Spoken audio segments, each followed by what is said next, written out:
At my word the maelstrom shall come, and Vraks shall drown in blood. Even the dead shall find no peace. I shall be the herald of the oncoming apocalypse, and the true gods shall know my name. Attributed to Lord Zaphon, apostate cardinal and arch-heretic despot of Vraks. And judging by the current situation, those words were not merely empty threats. Welcome back once again, everyone, to the siege of Vraks, where the Deathcore of Krieg stands on the very precipice of defeat. With the arrival of the Chaos battleship, the Anarchy's Heart in low orbit, disgorging the Skulltaker warband of Chaos Astartes onto their battle lines, and the somewhat more dramatic arrival directly onto the planet itself of the Chaos heavy transport, the Aron's Bane, the Deathcore is reeling under this renewed assault. Even more so since, unfortunately, they did not receive much, if anything, indeed, in the way of a warning that all of this piss and vinegar was about to descend upon them from on high. And so, with very little warning, the 88th Imperial Guard siege army found itself under assault from orbit by elements of several Chaos Space Marine warbands. Turning what had once been a rigid, organized and fixed front line, which sole purpose was the encirclement and eventual annihilation of the fortress of Vraks, into a maddened free-for-all. Regiments were left almost entirely to their own devices, disorganized and cut off from the overall command structure. Infantry formations sought to dig in as best they could and weather the storm, whilst also attempting to regain control of the immediate area around them. A sense of panic was almost setting in across the Deathcore. What was once a safe rear line area was now under constant threat of attack by roaming warbands of Chaos Space Marines, or fresh drop pod assaults, or even strafing and bombing runs from orbit. Meanwhile, the assault corps split into their component regiments and rushed around everywhere, countering this and that drop, attacking this warband here, retaking land over there, whatever they could, and in many cases had to batter their way to regiments that had been almost wholly overrun or encircled. And of course, whilst all of this was going on, the Vraksian defenders did not sit idly by. Finally, seeing a chance to seize the initiative from the invaders, mechanized and armoured regiments of Vraksian traitors sallied out from their defensive lines, hurling themselves at what was weakened and disorganized Deathcore formations. In many areas, the Deathcore still managed to hold fast, but in many other areas, the Vraksian traitors regained vast tracts of lands that had previously been lost to the Deathcore. Over the course of the next couple days of fighting, the situation would change drastically. No longer was the Deathcore able to maintain its fixed, rigid frontline formations. Instead, each regiment and line corps had become somewhat of an independent entity, attempting to project its own power and control over the area surrounding it, including, of course, its rearward supply lines. And within these projected areas of control, there was still the occasional roaming warband of Chaos Space Marines or other Chaos heretical forces.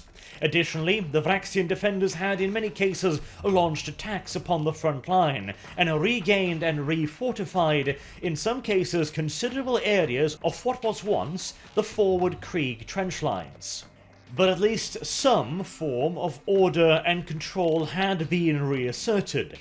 88th Imperial Guard Siege Army on-planet command had been re-established, and the various line corps were slowly but surely beginning to find their place within the new command structure. It had required considerable reorganization after many decapitating strikes by the Chaos Flotilla now in orbit, but a semblance of normality was beginning to reassert itself, at the very least on Vraks. Unfortunately, the illusion of normality would swiftly be torn away once again. As after the 1st Line Corps had re-established its own command structure, it had dispatched Death Rider companies northwards to reassure the commanders of the continued integrity of their rearward lines and their logistical supply system. The Death Rider companies also had orders to engage any Chaos formations they found, eradicate them or contain them at the very least. In the process of executing these orders, the Death Rider companies ran into something very puzzling indeed. Light mechanized formations of an exceedingly improvised nature. The defenders of Vraks, of course, had access to the various armories beneath the planet, and were able to marshal large quantities of Salamander light scout vehicles, as well as Sentinel light scout walkers.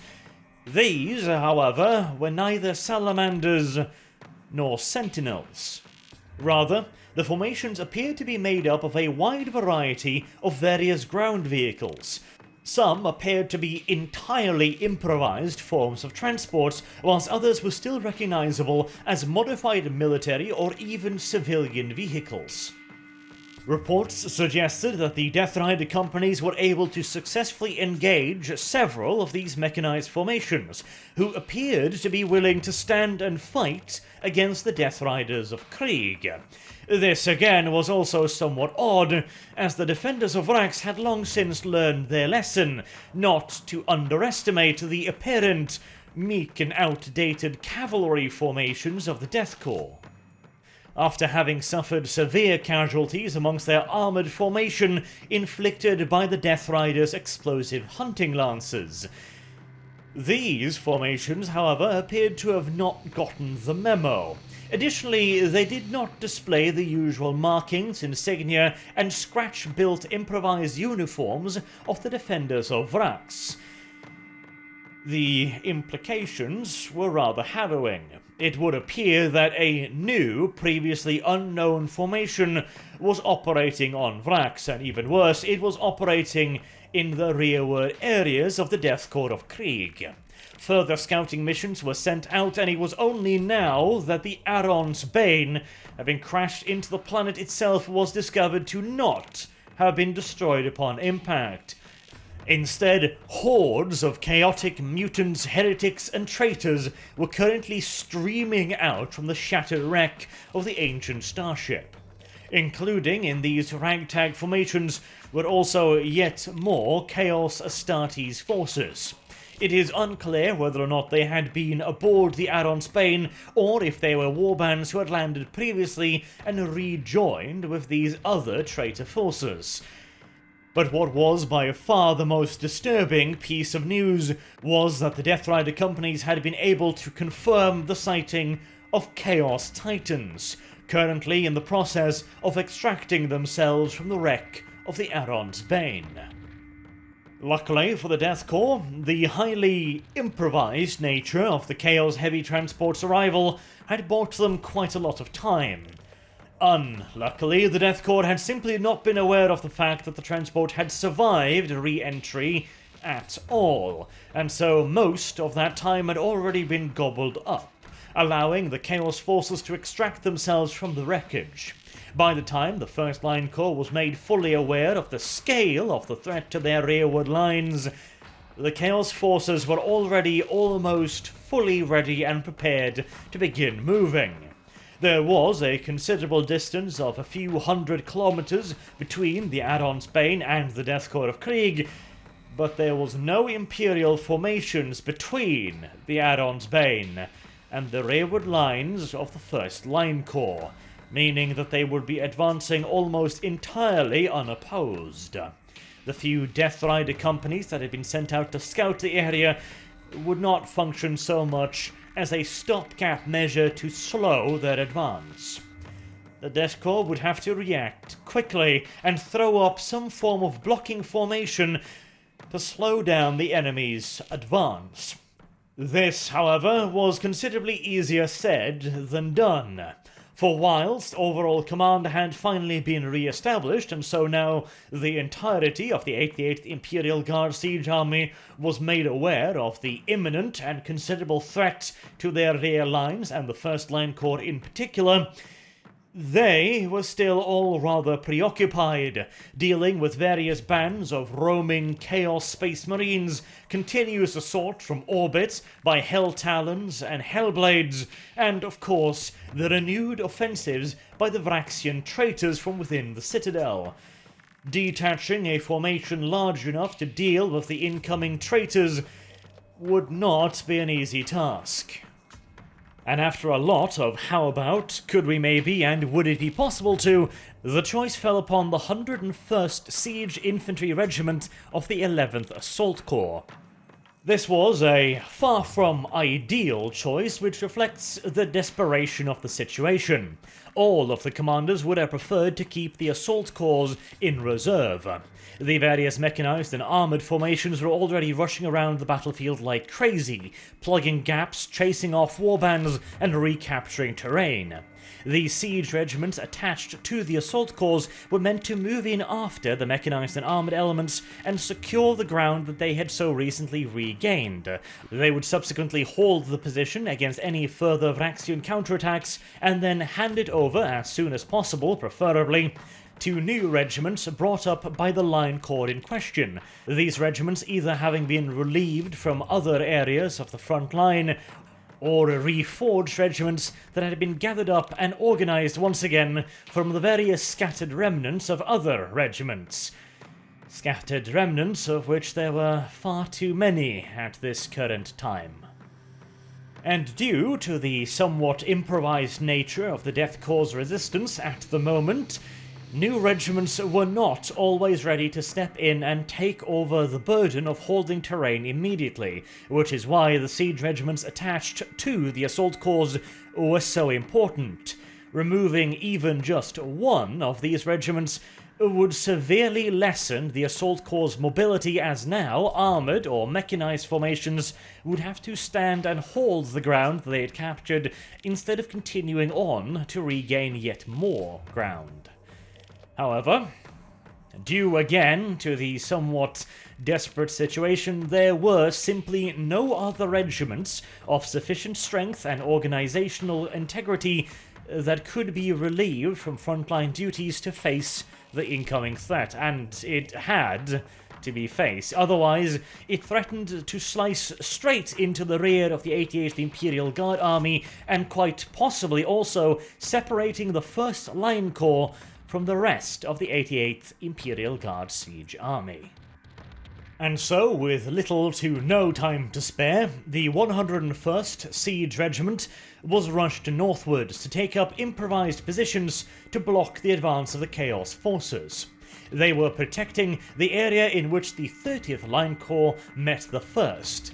If the Chaos Forces broke through, they might be able to separate those two Line Corps from another, which would result in the potential encirclement of the 1st Line Corps. Luckily, the 101st did not have to defend the entire rearwards area of the 30th and the 1st Line Corps, due to the fact that to the east ran a deep gully. That very same impediment was also used to anchor the rightmost flank of the 101st Siege Regiment. Thusly, all they had to do was extend their line westwards, until they could be confident to intercept any advancing Chaos Forces. They did not necessarily need to check them forever, they just needed to make sure that they could not break through immediately, thusly buying time for yet further siege regiments to be relieved of their duties in the front line and move northwards.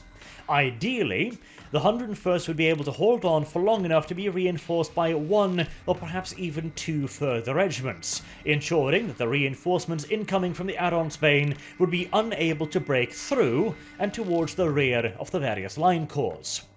And with the advance of the Chaos reinforcements stymied, attention could once again be focused on re-establishing the main front lines.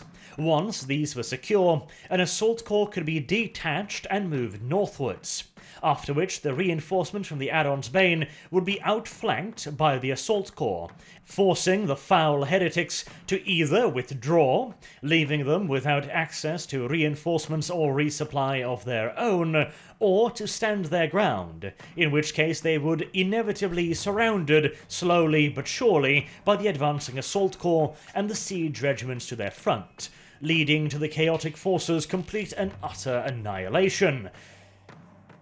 But of course, before any of that could happen, the 101st Siege Regiment would have to hold the line, long enough to be reinforced. But that plan was already from the get-go proving to be considerably more difficult to carry out than the Death Corps had anticipated.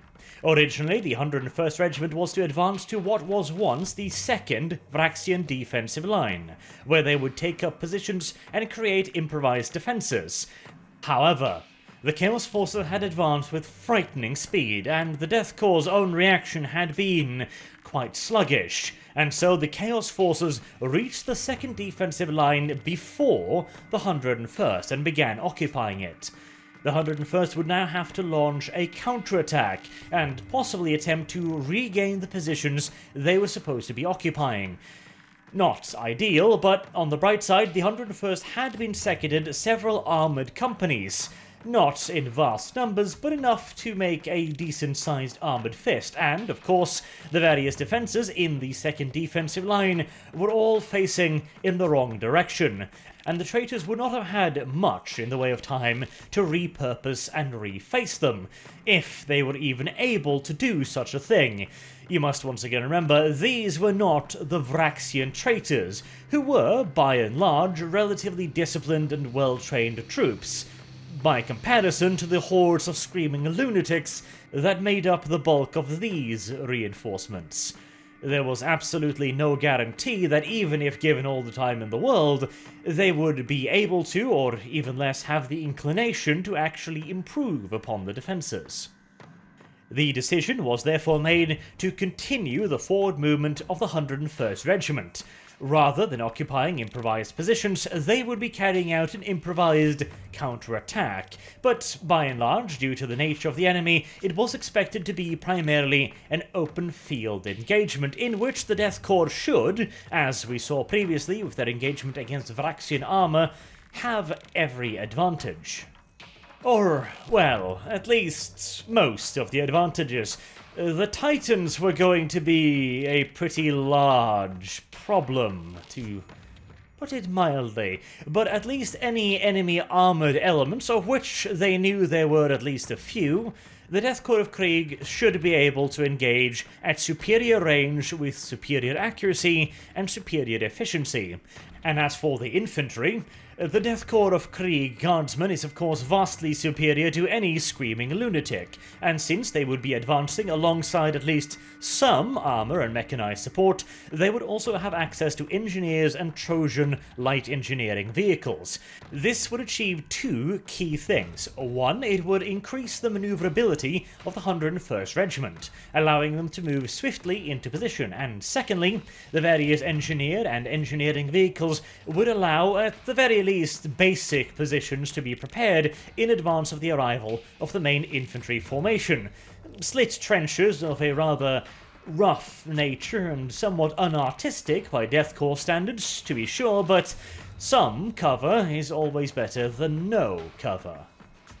And frankly, in an open field engagement against enemy infantry, you can hardly find better troops than the Death Corps of Krieg with their Lucius Pattern las rifles, specifically designed for increased range, accuracy, and stopping power.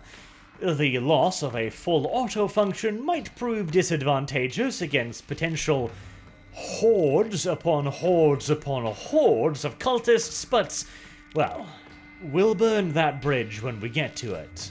And as for the final piece, the queen of the battlefield, the artillery, the 101st did find itself uncharacteristically light on guns. The characteristic heavy pieces of the 88th Imperial Guard Siege Army were too slow and cumbersome and required too much in the way of preparation to be used to full effect in this kind of an engagement.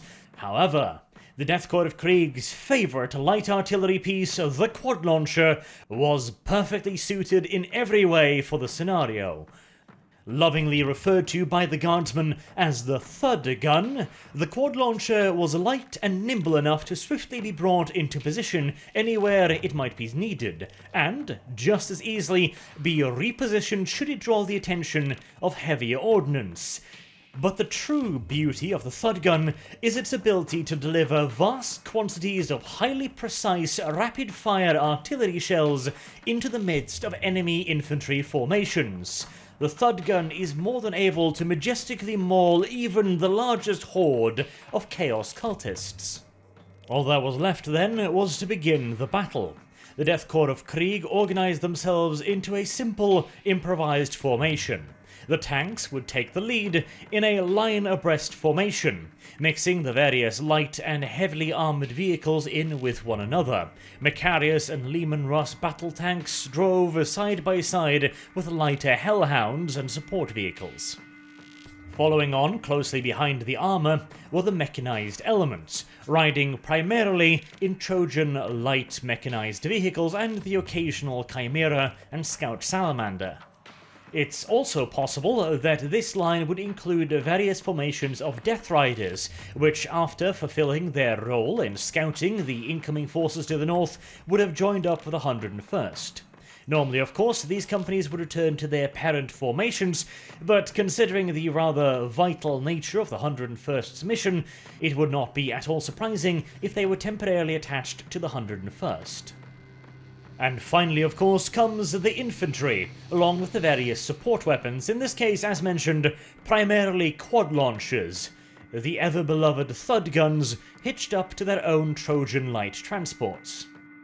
Everything considered, and given the nature and urgency of the situation, it was far from the worst force that the 88th could have mustered, although once again also far from ideal.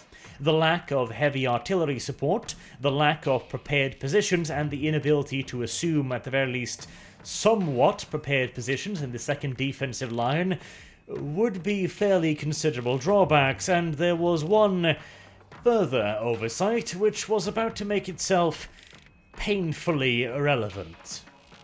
In their haste to organize a response to the clear, immediate, and looming threat of the forces pouring out of the Aron's Bane, the 88th Imperial Guard Siege Army's command structure appeared to have forgotten that the nature of warfare on Vraks had changed rather drastically just a few days previously. They seemed to have forgotten about the introduction of air power, as the 101st Regiment was almost entirely bereft of weapons capable of the seemingly simple and yet ever so complex feat of firing upwards. A slightly less damning interpretation might also be that, seeing as the 101st was organised at a moment's notice and that it was taken from the Assault Corps, the formations that were expected to be on the move most of the time, all of the heavy static anti-aircraft defences had already been placed out and prioritised to the other static regiments, whilst the main armoured regiments and mechanised formations were the first to receive the few mobile anti-aircraft pieces that the 88th Imperial Guard Siege Army possessed. Which all means that a support regiment, a siege regiment within one of the assault corps, would probably find itself at the absolute bottom of the priority list for receiving anti-aircraft protection, since normally they shouldn't need it anywhere near as much as its brethren. Unfortunately, of course, the 101st Regiment now found itself carrying out the duties that would normally be reserved for precisely one of those brethren regiments.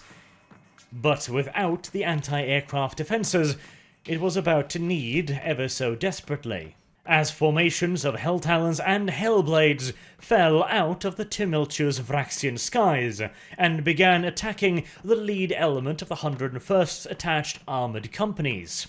Organised in line abreast to engage an enemy over the open field, they were exceptionally ill-prepared to meet an attack from the air.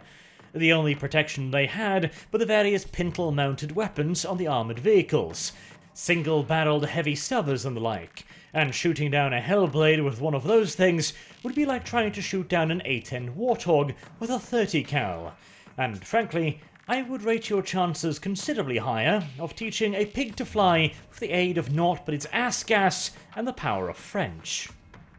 The ensuing exchange of firepower between the armoured elements and the ground attack jet bombers went about as well as one could reasonably expect. If I were to try and illustrate just how one-sided of an engagement it was, I might ask you to imagine a cage fight between a steroid-chugging black bear with a small beehive inserted up its rectum and a petite, heavily sedated Canadian Pomeranian puppy. The one side would not only have the advantage of elevation and superior fur power, it would also enjoy a strong sense of urgency, as once the deed was done, the aforementioned beehive might possibly be removed. Meanwhilest, the other party might at best be expected to inflict some sort of mild, and in all due likelihood highly temporary feeling of guilt at just how easy it all was. But, like all torment, this too, fortunately, did have an eventual end. In this case, when the Hellblades and Helltalons simply just ran out of ammunition. Not an ideal start to the engagement as far as the 101st Regiment was concerned, but at least they had made it out of it with some of their armoured elements still intact, which, frankly, was one hell of a lucky break. If whoever on the Chaos side organising the air attacks from orbit realised just how helpless this formation would have been, things might have turned out even worse.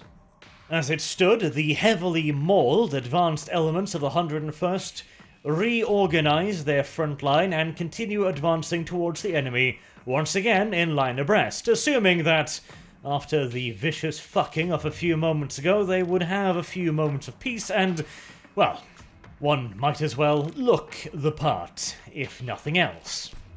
And soon thereafter, the Lehman Russ main battle tanks and Macarius heavy tanks got the chance to exact a measure of revenge against the Chaos invaders, as they ran into the lead element of the Chaos forces, primarily made up of mechanized infantry which had already disgorged their complement of troops and were now facing off against the incoming Krieg armour.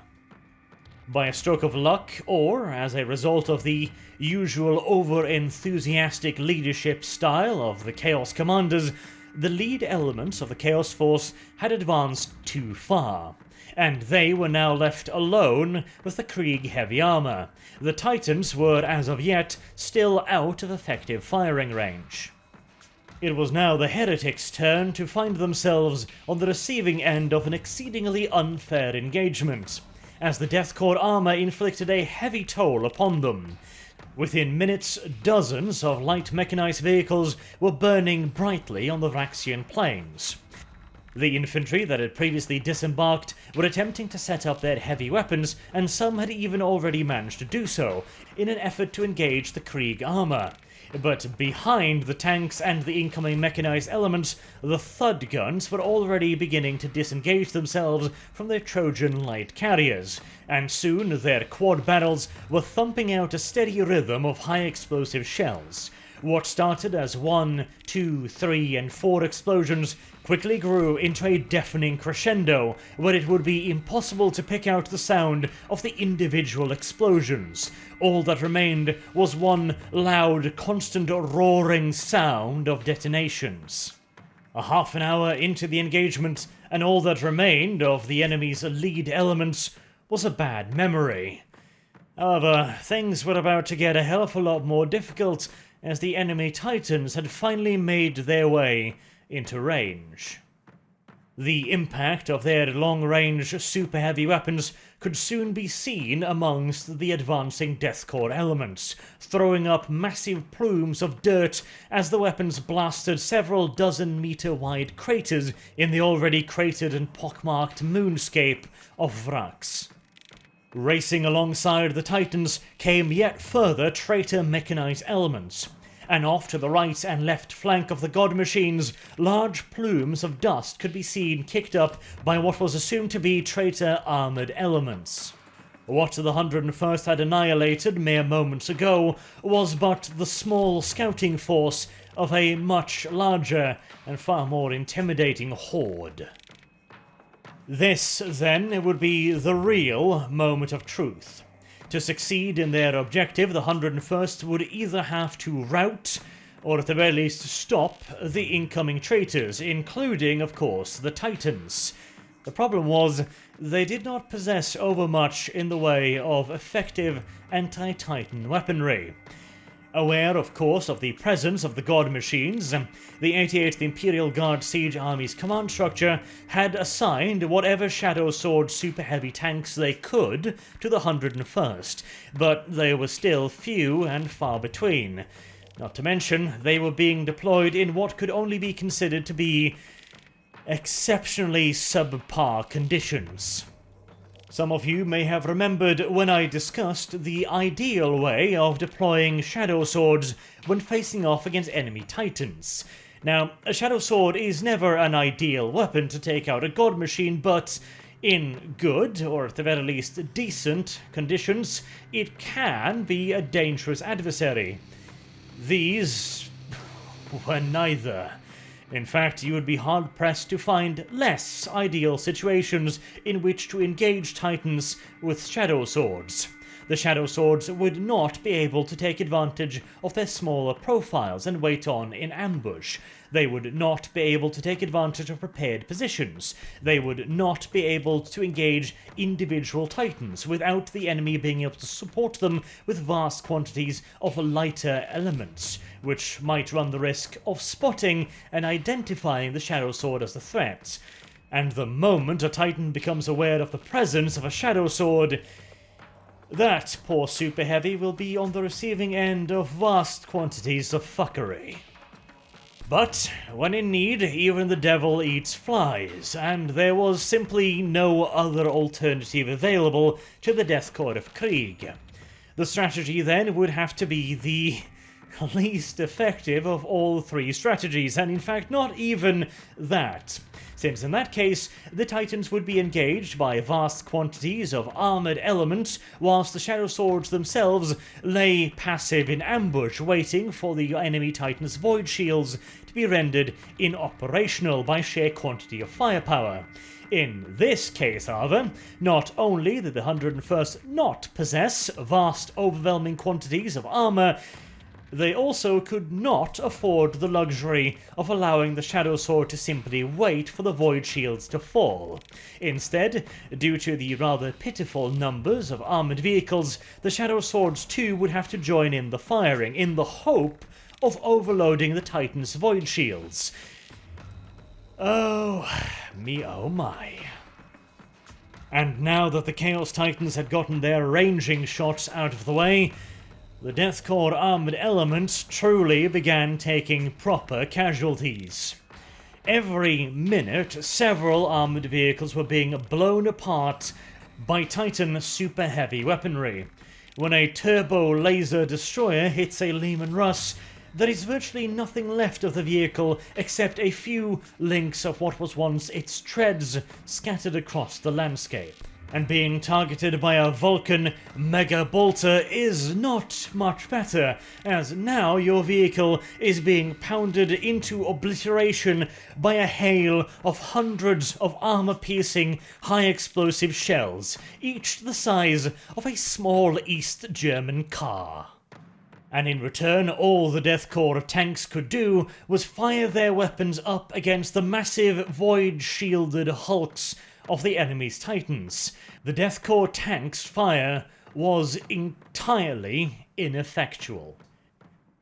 Meanwhile, the super heavy vehicles of the 14th Titan Hunter Company, the only Shadow Sword formation that had been attached to the 101st, which incidentally also hailed from the 11th Assault Corps, the same corps as the 101st, were desperately trying to get into firing positions. Because you see, you cannot simply fire the Mark IV Phaeton pattern volcano cannon from just anywhere. The heat generated from the weapon's beam is fierce enough to melt rock in a furrow along its path. If fired without the correct attention to detail, in this case specifically the location of friendly units, the mere passing of the volcano cannon's beam might knock out or incapacitate friendly tanks. Indeed, the mere proximity of the beam can be enough to melt a battle tank's tracks into a solid mass, rendering it entirely immobile. Out of all of the Shadow Swords in the 14th Titan Hunter Company, the first to reach a position from which it could be fired safely was Vehicle number 22, who began engaging one of the closest enemy Titans who was on the receiving end of the largest volume of Deathcore firepower. Number 22 had picked its target as well as it could, but without further support from the other Shadow Swords in the 14th Company, it, along with the various other vehicles firing upon what was presumed to be a Reaver-class Titan, which, frankly, it was difficult to tell underneath all of the waving tentacles and other monstrous things that had grown on its Chaos Demon-infested hull.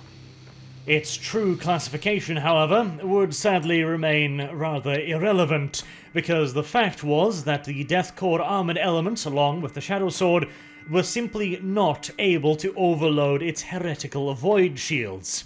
Even after repeated blasts from the volcano cannon, and God Emperor only knows how many hits from the various battle cannons and other weaponry amongst the Deathcore tanks, the void shields remained up. And by the time Shadow Sword 22 had fired its third blast, it had drawn the attention of the Titan. Soon thereafter, a turbo laser blast disabled the volcano cannon, and a minute thereafter, whilst number 22 was attempting to withdraw, the Titan's Mega Bolter finished the job, penetrating the Super Heavy vehicle's engine compartment and primary weapon energy banks, sending a wave of fire blasting through the vehicle. A handful of fortunate survivors managed to get out of the now burning wreck of the super heavy tanks. They now had a supremely adventurous journey ahead of them in the attempt to try and exit the battle zone whilst on foot. I personally would not rate their chances overly highly, but they were not the only ones in trouble. On the left flank, the enemy's armoured elements were beginning to make their presence known, and far from being mere heretical armour, this formation was being led by Astartes traitors, in the form of Land Raiders, Predators, and Vindicators. Already badly shook up and much reduced in numbers, the Deathcore armour turned to engage these new enemies. The infantry as well trained their heavy weapons upon the Astartes attackers. Soon, rhinos were also moving up alongside the Predators and Land Raiders and Vindicators and disgorging combat squads of Chaos Space Marines onto the field. At this point, the battle had already raged for an hour and a half, and inflicted heavy casualties upon the 101st and its various attached companies, and the battle would rage for yet another half hour before the commanders of the 101st Regiment were forced to admit that they had lost the momentum. Even worse, the enemy, now reinforced by Chaos Space Marines, had resumed their advance. The Titans were now stalking in amongst the burning and scattered wrecks of the Deathcore armoured companies, and on the flanks, the Predators, Vindicators, and Land Raiders were pushing forward yet again, their supporting Astartes infantry elements re-embarking in their rhinos and following alongside them swiftly. For the 101st, it was no longer a question of stopping, and much less routing the enemy. Now it was a question of avoiding being routed in return. Yet another armoured company was released from the 11th Assault Corps to aid in the 101st Regiment's withdrawal, and it was going to be needed. The 101st had suffered heavy casualties, but it could not be allowed to be completely overrun, as it was still in possession of the 14th Tank Hunter Company, and considering the losses that the 14th had already suffered in this engagement, and the general scarcity of Shadow Swords, along with the clear non-scarcity of enemy Titans, the 88th Imperial Guard Siege Army could ill afford to lose any further of these super heavy vehicles. But, of course, assuming the 101st could be extracted from the battle zone relatively intact, or as relatively intact as it was at this point in time. Anywho, that did of course not provide the army with a solution for its larger problem. The Chaos advance was continuing and still threatening the rear line and the juncture between the 1st and 30th Line Corps. Something would have to be done swiftly, and that something would in all due likelihood have to be something quite drastic as well.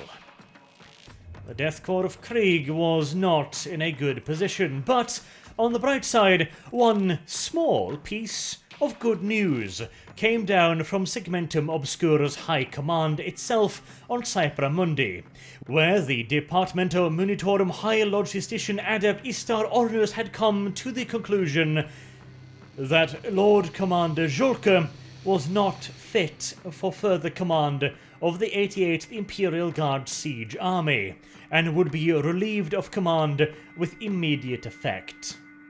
Unfortunately, there is no justice in the 41st millennium, and due to his high social standing, Lord Commander Julke would not suffer any further repercussions for his failures in command of the 88th Imperial Guard Siege Army, and indeed he had already been awarded with his next posting in command of the 7003rd Imperial Guard Army, mustering to counter the invasion of the great Orc despot Ugruk. Meanwhile, those on his command staff who had not already seen what was coming and fled were, as mentioned, reassigned to various less than fortuitous positions. As to who would replace the Lord Commander, you'll find out about that in the next episode. Until then, I've been Arch. Thank you all very much so for watching, and I hope to see you all again soon. Until next time, have a good day.